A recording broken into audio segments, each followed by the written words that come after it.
Hello everyone, কেমন আছো সবাই? সমস্ত বন্ধুদেরকে জানাই গুড মর্নিং। তোমাদের ওই সাইডে বৃষ্টি হলো কি না একটু কমেন্ট করে জানিও। আমাদের এখানে তো সকাল থেকে খুব মেঘ করেছিল বন্ধুরা, আর খুবই পরিমাণে বৃষ্টি হয়েছে। দেখতেই পাচ্ছ বৃষ্টির জল এখনও আছে, তবে এখন রোদের আভাস আবার চলে এলো।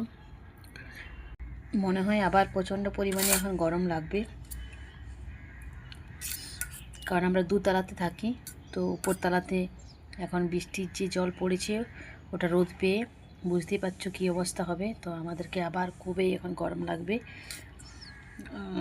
এখন আমি নাস্তা করতে বসলাম। তোমরা কে কী নাস্তা করলে একটু কমেন্ট করে জানিও। আজ আমি নাস্তাতে চাউমিন বানিয়েছি, চলে এসো। তবে শুধু চাউমিন নয়, এই দেখুন সোয়াবিন চাউমিন। আমার ছেলের খুব পছন্দ সোয়াবিন। তো ঠিক আছে, বাই বাই সবাইকে।